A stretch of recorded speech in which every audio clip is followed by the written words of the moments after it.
So we've been talking a lot about the British, but let's take a look at the other crews that are here, Sarah. The Lithuanians in lane 3. I mean, they've been the hot favourites, I think, coming into this. They've been virtually unbeaten this season. But the British, we knew were going to be the other contenders in this race. But it'll be interesting to see how that unfolds now as we move to the lane call. There's the Poles, Radoš, Shabal, Haza and Vinacek. Dariusz Radoš, the 31-year-old in the bows, the last shot of the camera.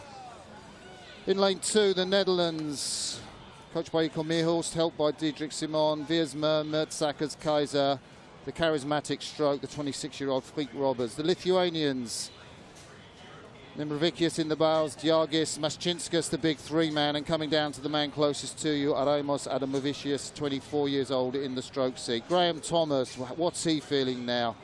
Behind him, John Collins, Jonathan Walton, and then the young Jack Beaumont, his father here in the stands, watching him, 23 years of age.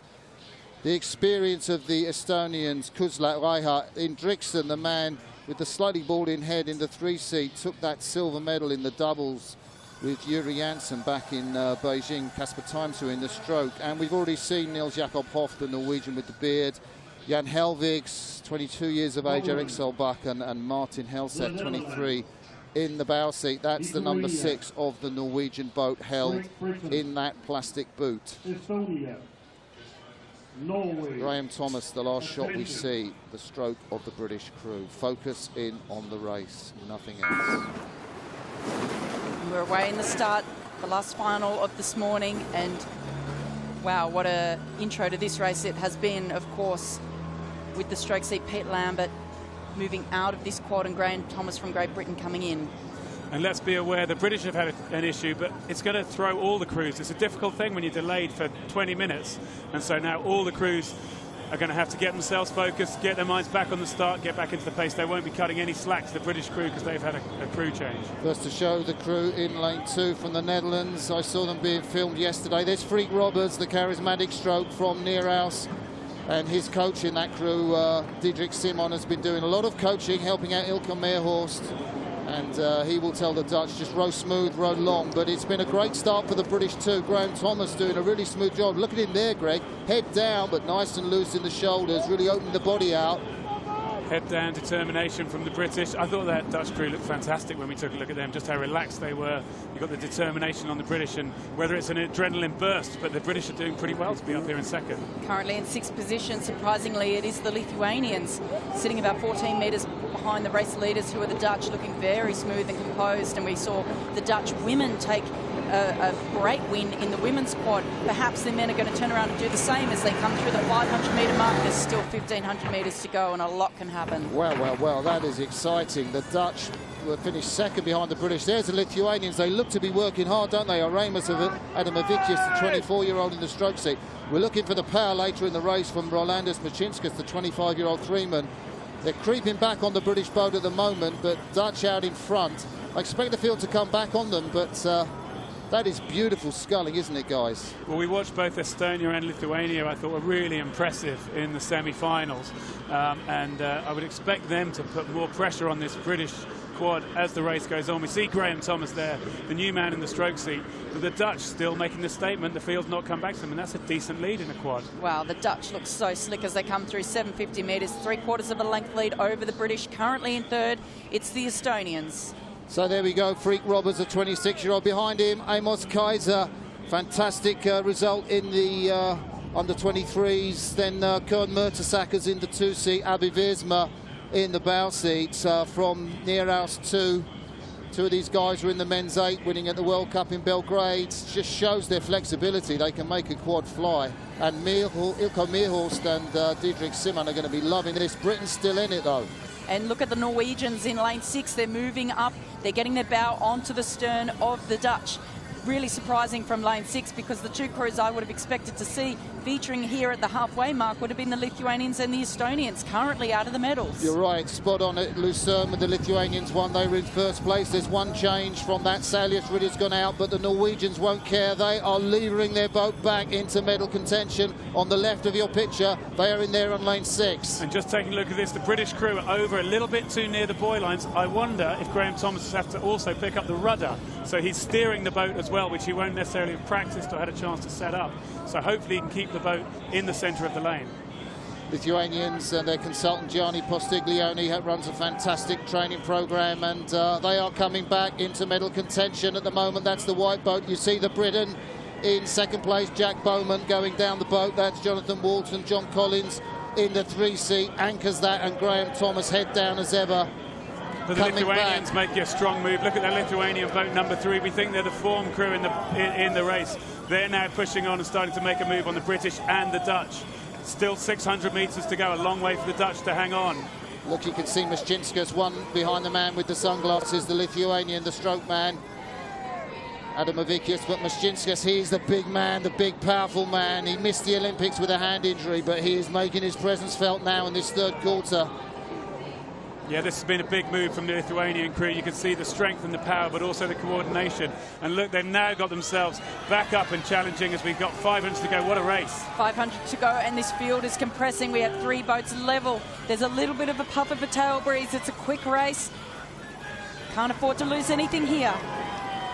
So at the top of your screen, the Dutch, they led out, but they're in silver medal position. Lithuania go through for gold. They're tracking. Britain will go through with them. They will take the Dutch for silver medal. What's Graham Thomas got to lead his crew? And can the last-minute substitute come back to go for gold? There is about 40 strokes left in this race, Greg. What sort of move have the Estonians got as well? Can they come back from the boat number 5? Just slipped out of our shot as the British come through into that silver medal position. We see this great shot of the Lithuanian crew from above. It's Lithuania in the centre of your screen. Great Britain in silver medal position. Holland at the top of your screen. Bow number 5. The Estonians coming in for the sprint. Will they overhaul the Dutch? There's the British desperately trying to get the Lithuanians for gold.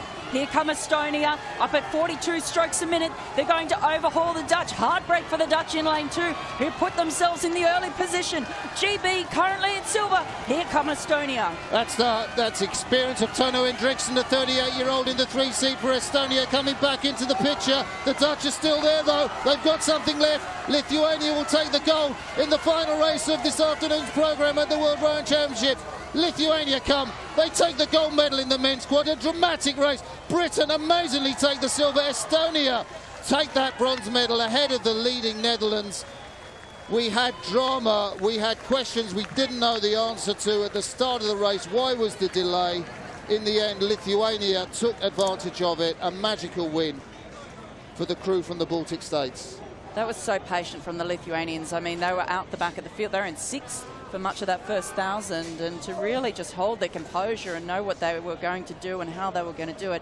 Very well executed race. Well, we're seeing it throughout this regatta. Crews just rowing through, coming back in that last 500 and getting themselves in front when it really matters, as we see that British crew exhausted. But I'm proud of the performance they've put in. And what about the Estonians with their last 500? Surely they're going to look back at this video and think, how did we let the field get quite so far in front of us? Yeah, I didn't call that actually, but you see Tono Hendriksen there, you know, that silver medal with Yuri Janssen, the most famous Estonian rower ever, sculler ever, back in Beijing. How long ago? That was 9 years ago. I mean, he was just 29 then, he's 38 now. That's your standards, Greg, coming back to win a medal. Yeah, I love that. Love to see the experience paying off. And I guess it's experience to help you deal with a difficult situation. And that was undoubtedly a difficult situation for all the crews with that large delay. And we hope you've stayed with us throughout that delay as we see the British crew going off the start and thinking, I guess it is a testimony to a good program that you can make a change, bring a guy in and still pick up a silver medal to demonstrate the strength and depth really in this British sculling program. Yeah, and we've got a tweet from Agecroft Rowing Club. Come on, Graham Thomas, willing you and all the quad from Manchester, Agecroft in the north of England. And we hope that you're enjoying our World Rowing presentation back there in the UK if you're watching us on worldrowing.com.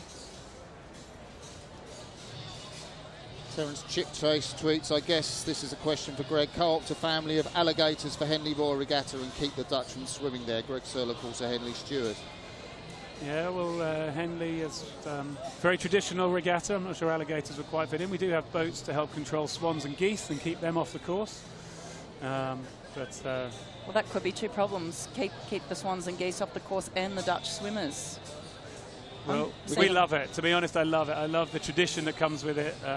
Netherlands, we see them in the shot here. Disappointed for them that they got away. They were so brave. They took it on, sculling so nicely and efficiently. But we've seen it so many times to take the early lead, but get rowed down in the second half. Fantastic pictures we're getting. You know, such great shots of the rowers there. The agony on Dovydas Nemirovicius, the Lithuanian bowman. And oh wow, look at that shot the German production team are bringing us there. Just the bows. I love that front camera shot as you see the boat come through the lens and just the power of those upper bodies. Well, it's the strength of that core, isn't it, to hold the leg drive. Because the legs are strong, but you can see the muscles in that back need to be so strong. Just like you were lifting a weight in the gym, or dare I say, lifting a sack of potatoes off the floor. You would compress, you'd bring your backside down to your heels, you'd drive up strongly with your legs, open your back, and then pull those arms through. And really the Lithuanians just execute every stroke so efficiently, using those muscle groups effectively and propelling the boat down to the gold medal. So we've got a while to wait for the medal ceremony as we see the shot of Artemos Adamovicius, 24 years of age, standing up in the boat. The British silver medalists just coming into the medal stage. And John Boltby, the former Secretary General of FISA, is coming in with the sweepstake, and so far it's the name of Martin Cross with 6 successful predictions that is leading. We've got tomorrow's racing to come, but thank you.